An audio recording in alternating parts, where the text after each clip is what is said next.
And this is Jared. This is Kidtalk. Kidtalk is where we talk to people who make games, design games. Pretty much anyone who likes games. Yeah, and today we're interviewing Patrick Leader with Leader Games. Hi!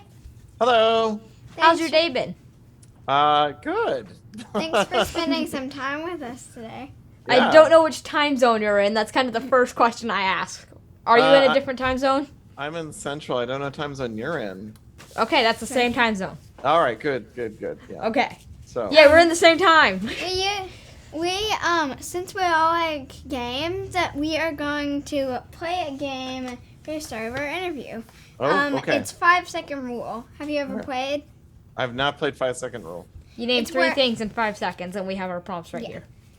Okay. Okay. Oh my gosh, so much pressure. Do we want to have? Yes. Give me the timer. Okay. I will flip the timer. This So timer is I have very to name a noisy. game in 5 seconds? Name 3 things in 5 seconds. Oh, 3 things. Okay. And the prompts are right here. Okay. I'm It's ready. harder than it sounds. It Three. sounds hard. When the marbles get to the bottom, Mm-hmm. then it will go. Okay. Name 3 things and name 3 family pets. Go. Cat, dog, iguana. Cool. You let it go all the way, Peyton. Okay. Now Peyton has one. Peyton. Okay. Peyton has one for you. All right, Peyton, I'm ready. Name 3 road signs. Stop sign, wrong way, and one way. Those were completely different from what I said when Peyton asked me. Okay. Now name 3 bottled beverages. Coke, Mountain Dew, and beer. You're the first person to do all of them in less than 5 seconds. Hey, I did Coca-Cola. Coca-Cola, and Coca-Cola. There's 3 I mean, in that. Well, there's 3 different Coca-Colas. Maybe more. I don't know. I know there's more different Okay. Coca-Colas, but there is 3. Is that it? Yep. Yes. Do I get a You prize? won. Interviewing us. Oh, okay. So there's a show on NPR where if you win, they record your voicemail greeting. Can you do that for me? Huh? Never mind. Just say yes. Yes. All right. We'll take care of it later. We'll get you that. We'll get you that after the show. All right, let's do it. Okay. What gave you the idea to start your own board game company? Wow. So I had been designing since before you were born, probably. 2009. Are you guys 21? No. I No? was born in 2009. Oh, okay. All right. So you were all right. So yeah. So since before you were born, and a friend of mine introduced me to board game design like one summer, like in 2001. And I've been designing, and I kept sending submissions to companies to get the game. You know, like another publisher would take over my game and publish it for me. And I connected with that one time. I published a game back in 2011, and didn't really like the process. I wanted to have more control over the process myself, of publishing it and how to market it and how to sell it to people and how to like make the game and like what rules were going to be in the game were changed and things like that. And so I wanted to have more control over it. And so I watched the person who published my game really closely and learned everything I could from them. And then I published my own game. And around 2013, Kickstarter started to roll. I think Alien Frontiers was kind of like the first big board game project, and it got me thinking about doing my own. And I did my own game called Trick or Treat. You guys play Trick or Treat? Nope. No, yeah, no, not. There's only 800 copies printed, so. And I did a little Kickstarter for Trick or Treat back then, and it was great because it didn't do very well, which was good for me because I got to learn the process very slowly and without a lot of attention being paid to me, and I was able to print the game. And if I made a mistake, I could fix it. You said that it was great, and then you said that the Kickstarter didn't go well, and that just really confused me. How was it great if it didn't go well? So if it had gone well, there would have been a lot of people demanding the game, and I would have gotten nervous about it. But because only a few people backed the game, I was able to take my time and really focus on what I was doing and there wasn't a lot of money. Like, so if I made a mistake, there wasn't a lot of money on the line, so I could fix mistakes easily for my own money. And so I was able to deliver a really good product to people instead of having to worry about having a big problem. So I'm glad it didn't do well.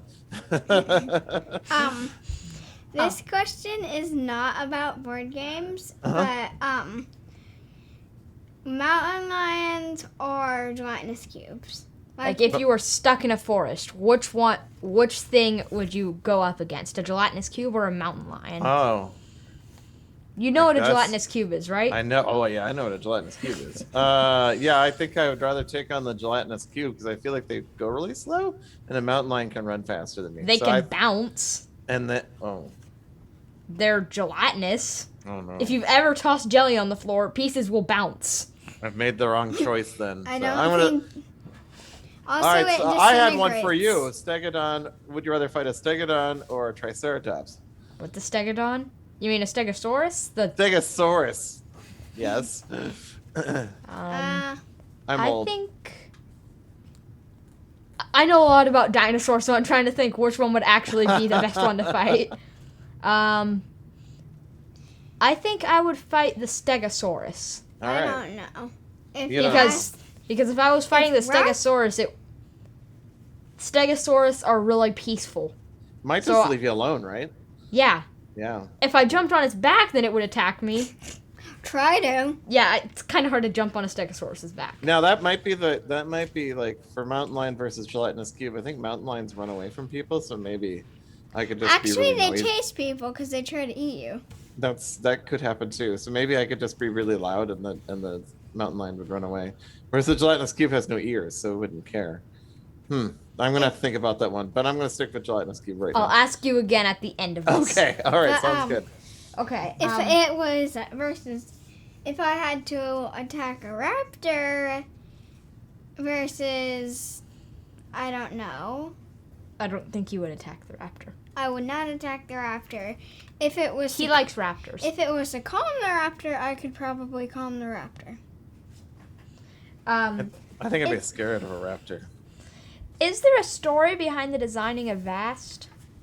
Yeah. I mean, I know that was the first game you actually put out and designed.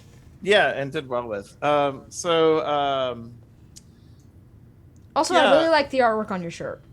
Oh, thank you. I Yeah, just this had to is- mention that. This is one of our root shirts. I like this. I like this one a lot too.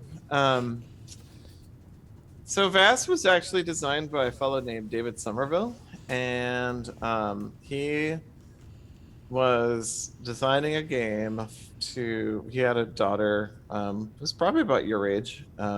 Whose age? We're different ages. Two people. Jared's age, and he was telling a story to his daughter, and he decided to design a game about what he's telling his daughter. And he also wanted to make a game where the parts of the story were split up among all the players. And so that's kind of how we got started on it. Was he wanted this game to be about the story he told, and he wanted the main character to be a girl like his daughter. And so he started working on that. And then about 6 months into him designing it, he realized he wasn't going to be able to carry it and finish it, and he wasn't going to be able to get it to sell. He wasn't going to be able to make it to sell. So he let me take over, and I took over the design with his help, and redesigned it quite a bit so it would fit. He wasn't really a game designer yet, and he was kind of from outside the industry. So I reworked it to fit kind of modern sensibilities about how games are made, and worked on that. So what was the question? Is there a story behind the design of Vast? Oh yeah, is there a story behind? Yeah. So that's it. Is David wanted there to be a story for his daughter, and then Is he a game designer now, or? yeah, he is a game designer now. He's about to kickstart a game about dinosaurs, actually. Yay! I like dinosaurs. Yeah. So it's a Dungeons and Dragons game, and it's people never actually lived with dinosaurs. They weren't living in the same time. But in his game, there are people and dinosaurs living together, and Like cavemen or like modern people? yeah, like cavemen. Yeah, a little bit like cavemen, a little bit like Bronze Age people. So yeah, so cavemen. It'd be kind of weird if there were cars in an age with dinosaurs. You No, can there's no cars. you That can would be a drive funny and run game, into though. A dinosaur. That would be a funny game, though. Modern world, but with dinosaurs. I mean, start working on that. So yeah, and so then we took it. The knight character is based on my daughter, how she looks, and there is a streak of violet in her hair because of David's daughter's named Violet, so we put a streak of violet in her hair. And then the rubies in the cave that the dragon puts down are because Kyle, the artist, whom you've interviewed, Kyle. I remember him. He the rubies are named after, like, his first daughter is named Ruby also. So we kind of incorporated all of our daughters into the designs. Yeah. What's that game from Hobbies on your shelf? Oh yeah, is this even out? I don't know if it is. I played it on screen for a bit. It's called Color It. Can you? I'm not reversing it, so I don't know if it's looks right for you. Color It. Yep. Yeah, it says color. I can see it fine. Okay, yeah, it's reversing for me, so I don't freak out looking at my mirror image. It reverses it again for our screen. Yeah, for you, yeah. I guess. So this is it's this game where you roll dice, and each player, it's kind of like a roll and write, except you're coloring your little color page. And Haba was nice enough to release a couple Vast and Root themed ones, and so people can come and play Vast and Root themed Color It. They're a little bit more complicated than these. These are a little bit more like score sheets. But yeah, I like it. I think I'm supposed to return this. Yeah. And my daughter and I play a lot of hobby games together. So. Do you have the Rhino Hero Super Battle? I do have Rhino Hero Super Battle. We that is a favorite at company parties. Whenever the company gets together and has a party, we play Rhino Hero Super Battle. Do you guys play Rhino Super Battle? Yeah, it's kind of like a special game because Rhino Hero was the first tutorial we put out. It was the first video we put out. Oh, nice. Yeah. Yeah, it was. I think we've definitely gotten better, but it's still fun to go back and see where we started. What's your favorite game that you designed? That I've designed. Well, I really like Vast still, and I'll play it whenever I can. I haven't played as much as I used to, but I like. I just really like the interaction of interaction of all the characters with each other. I think is still very interesting to me, and I like playing a lot. I would love to come back to it and do a new edition of it because I've learned a lot as a designer the last 6 years, and I want to. Haven't you done Vast and then the Vast Haunted Mansion one? Yeah, Mysterious Manor. Yeah, so we would. I still think that Crystal Caverns is a little bit too complicated, and Mysterious Manor was a little bit less complicated. So I'd like to take Crystal Caverns and make it even less complicated than Mysterious Manor, which I think we can do. Or maybe just. Don't say more. Well. More complicated will be hard complicated. Or make Mysterious Manor more complicated than the other one. I guess that would make Vast less complicated than Mysterious Manor if you made Mysterious Manor more complicated than Vast. So the first one is still less complicated than the second one. When did you get into modern board gaming? Yeah. So I actually I got in pretty early. I'm always a little bit proud of myself for this. Were you just like playing games and eventually got into modern board gaming? Pretty much. So I played Dungeons and Dragons probably. The adventure begins When I was 9 or 10, a long time ago, and from there I was playing role-playing games all the way through college, and I got a little bit into miniature wargaming towards the end of college. If you've played Warhammer or Necromunda, I used to play one of those. I've heard of Warhammer. I've seen minis of it. Yeah. So I used to play that quite a bit when I was 20 and had time to do things before I was taking care of kids and running a company. And so I did that, and then one summer, a friend of mine went to Austria, which is just next door to Germany, and he came back from Austria with a copy of Settlers of Catan in German because it hadn't been translated yet. And so we, it was like probably 95, 96, and we started playing Settlers of Catan and got into it from there. So like kind of, it was like right around the time Mayfair was starting to publish the first version of Settlers of Catan here. And there have been other board games for sure before then. I played board games as a kid, like Clue and Survive, I think is a good, it's actually Euro, like in Hare and Tortoise, I think was around, but I hadn't played it. So You're saying a bunch of games that I don't know what they are.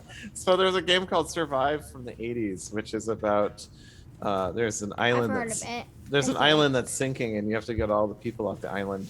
You have to get all your people off the island. You That's have the to important part. survive. You have to survive. Yep. And there's sea monsters and sharks and whales in the water, tipping over the boats and eating the passengers. So. Well, then why don't you just take a helicopter? Well, I guess they didn't have a helicopter there, or maybe they were too nice to. They were like, "You take the helicopter," and no one took the helicopter. So, but and that got reprinted a couple of years ago, and I it's pretty good still. So. What's your favorite board game designer? Other than yourself. Other than myself, I don't even think I'm that good of a board game designer, frankly. I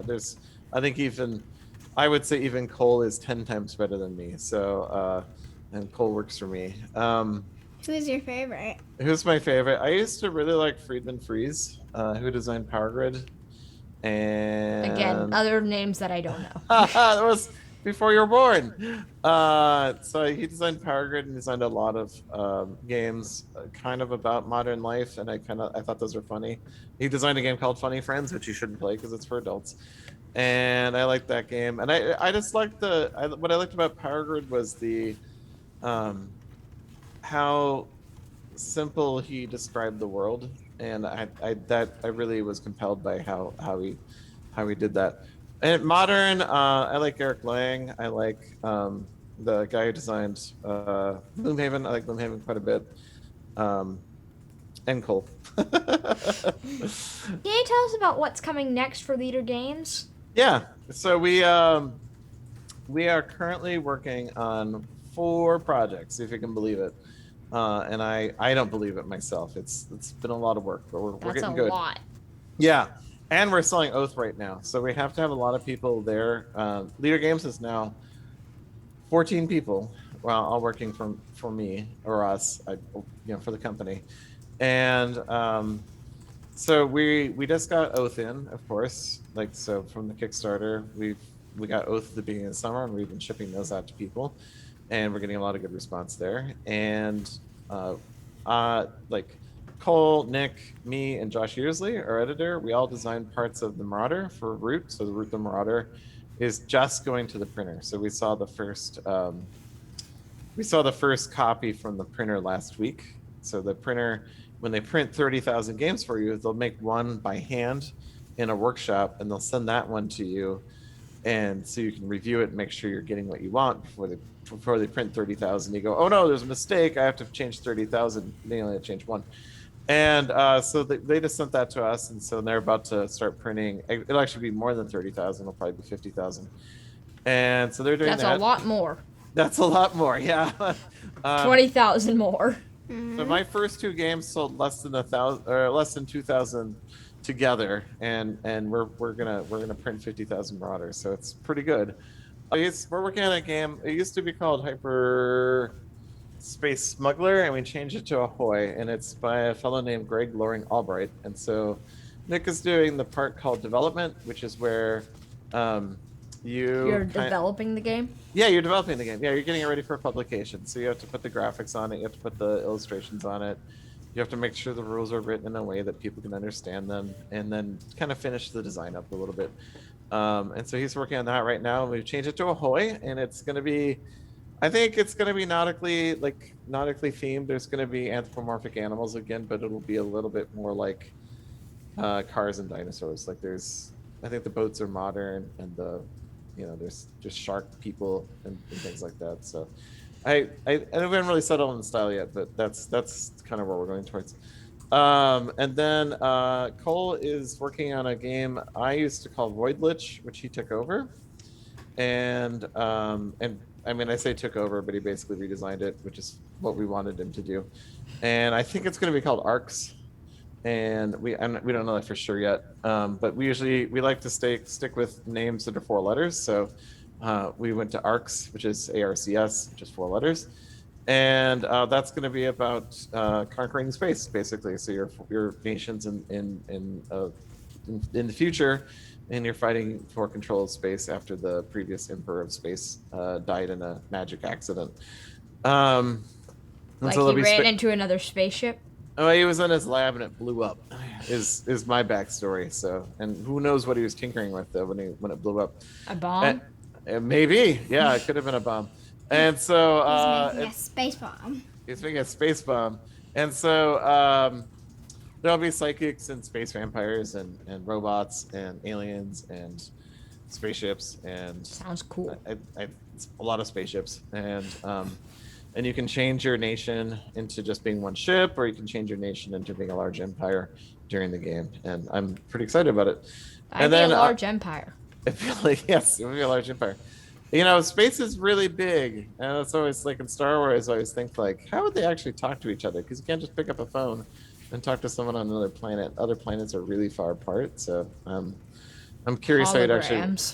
I'm curious how holograms. I'm curious how you'd run a space empire myself. And then I am working on a game. I have been. I kind of took 2 years off from design, so I'm a little rusty.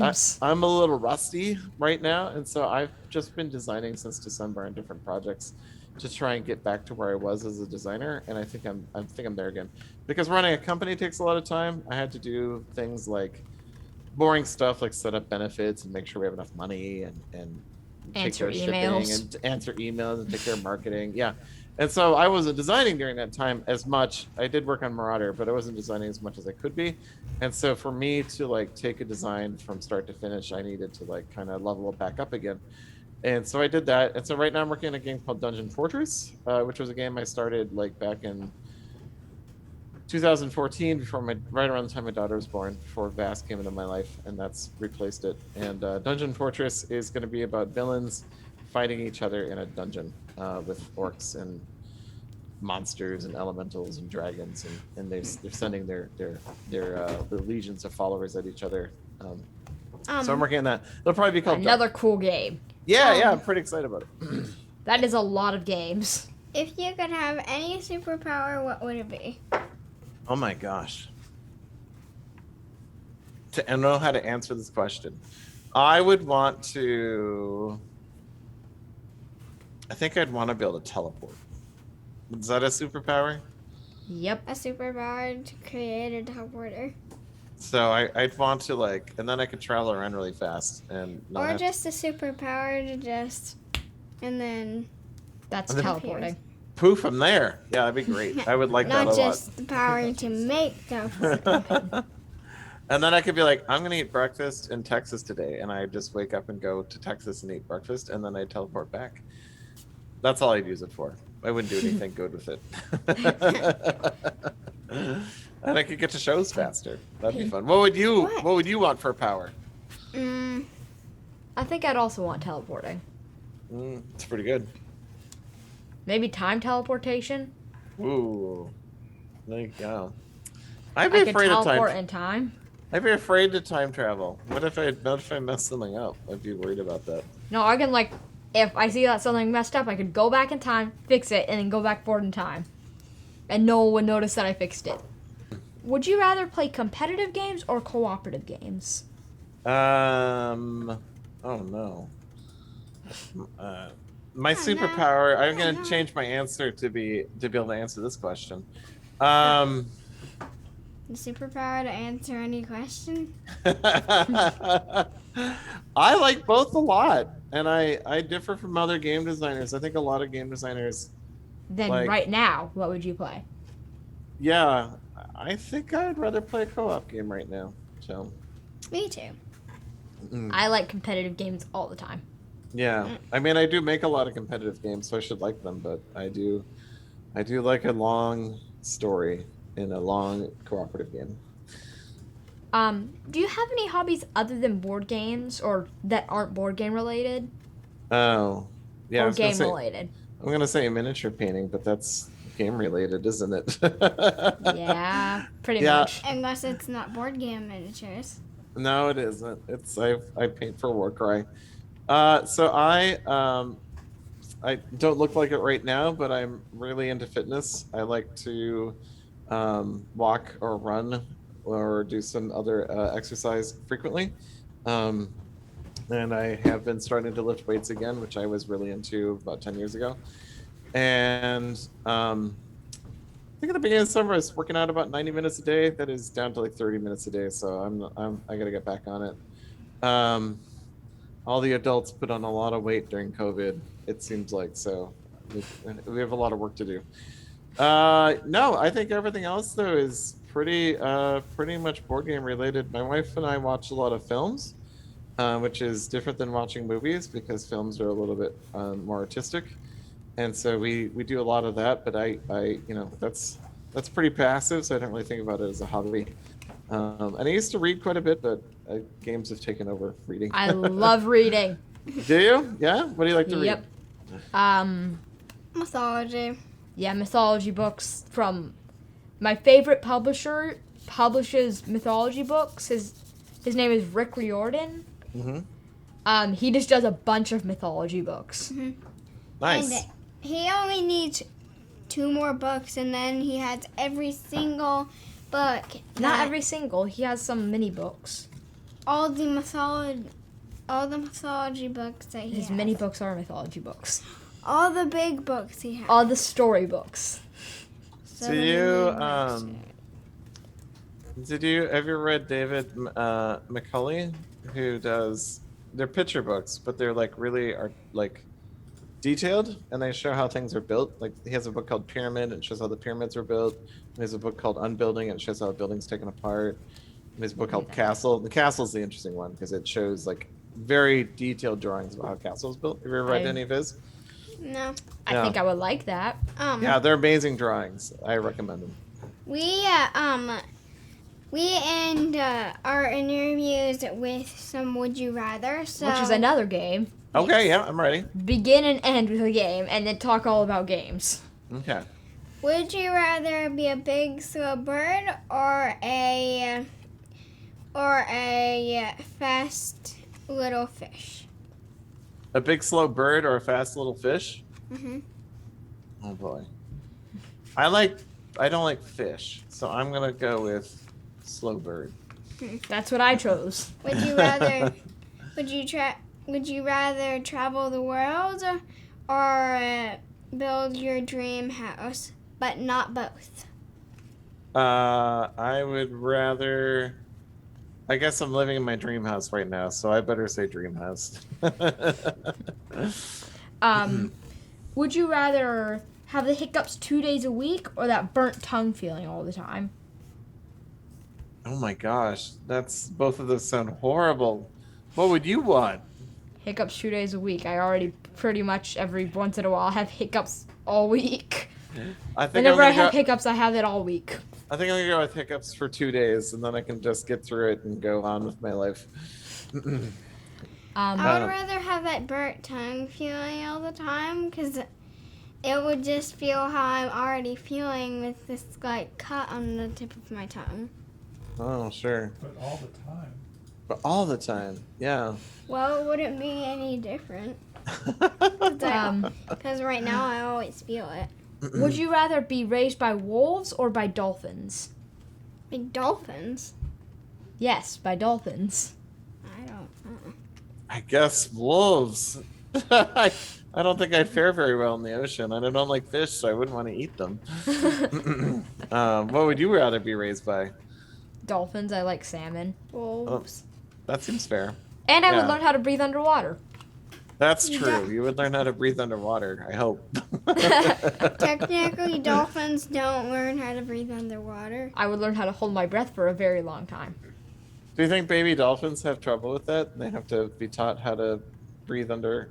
Well, they have to be. They I don't have to know. be taught to go underwater and then come back up. Right? Yeah, I mean, because we have to teach baby humans a lot of things that you take for granted. Like you didn't know how to talk, you didn't know how to walk, And so maybe baby dolphins are just as helpless. I don't know. So Thanks for spending some time with us today. This was really fun. I hope we can interview you sometime later this season. Or Yeah. next season, or just some other time. okay, sounds good. Bye. Bye. Thanks for hanging out with us on this episode of Kid Talk. Be sure to subscribe so you don't miss out on any future episodes. See you later. Bye.